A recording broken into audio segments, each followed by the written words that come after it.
भगवत गीता के 6वें अध्याय का महत्व।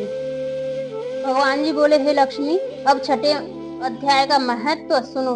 गोदावरी नदी के तट पर एक नगर था। वहाँ जनश्रुत्य राजा था। वह बड़ा धर्मज्ञ था। एक दिन उस नगर में कई हंस उड़ते उड़ते आकर बैठे।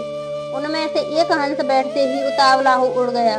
तब नगर के पंडितों ने कहा, हे हंस, तू ऐसा उतावला क्यों उड़ रहा है? क्या तू राजा जनश्रुति से पहले ही स्वर्ग को जाना चाहता है?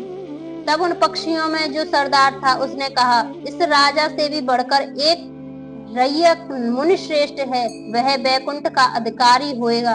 बैकुंठ लोग स्वर्ग से भी ऊंचा है। जब यह वार्ता राजा ने सुनी तब मन में विचार किया कि मेरे से उनका पुण्य अधिक होगा जिसकी यह हंस स्तुति करता है। यह विचार कर कहा, चलकर उसके दर्शन करने चाहिए। तब राजा ने सारथी से रथ मंगवाकर उस पर बैठ प्रथम बनारस श्री काशी जी में जाकर गंगा स्नान कर ब्राह्मणों को दान दिया और विश्वनाथ शिव जी के दर्शन किए। फिर लोगों से पूछा, यहाँ कोई रैयक मुनि रहते हैं? लोगों ने कहा, नहीं। तब राजा दक्षिण दिशा को गया और यहाँ भी स्नान ध्यान कर दान दिया और द्वारका नाथ को परसा। फिर लोगों से पूछा, यहाँ कोई रैयक मुनि रहते हैं? लोगों ने कहा, नहीं। तब राजा पश्चिम दिशा को गया। राजा जहाँ जहाँ तीर्थों पर जावे तहाँ तहाँ ही जाए, स्नान दान दर्शन करे और रैयक मुनि को पूछे। फिर राजा ने उत्तर दिशा में जाकर बद्रीनाथ जी को परस कर रथ आगे बढ़ाया तो रथ चले नहीं। तब राजा ने कहा, मैंने समस्त पृथ्वी की परिक्रमा करी परंतु किसी भी स्थान पर मेरा रथ नहीं अटका। यहाँ पर अटका है। इससे प्रतीत होता है कि यहाँ अवश्य ही कोई ऐसा पुण्यात्मा रहता है जिसके तेज से मेरा रथ नहीं चलता।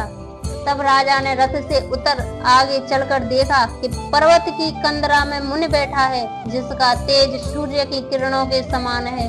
जब राजा ने विचार कर सोचा, रैयक मुनि होंगे। तब राजा ने दंडवत कर चरण वंदना करी तथा स्तुति करी। तब मुनि ने राजा से आदर सहित कहा, हे पृथ्वीपति, तू चारों धाम के पर्सन हारा, धर्म का साधन हारा और बड़ा पुण्यात्मा है। तब राजा ने पूछा, हे मुनिनाथ, आपका तेज ऐसा किसके बल से है? मुनि ने कहा, हे राजन, मैं नित्य प्रति गीता जी के 6ठे अध्याय का पाठ करता हूँ। इस कंदरा में भी उसी का प्रकाश है। यह सुनकर राजा ने अपने पुत्र को बुलाकर कहा, हे पुत्र, आज से तू राज्य कर, मैं तो तीर्थ को जाता हूँ। इतना कहकर राजा ने राज्य त्याग दिया और रैयक मुनि ने श्री गीता जी के 6ठे अध्याय का पाठ आरंभ कर दिया। तब तो वह राजा भी पाठ करने लगा। उस पाठ के प्रताप से राजा त्रिकालदर्शी हो गया। इस प्रकार दोनों को वन में रहते रहते कई वर्ष बीत गए।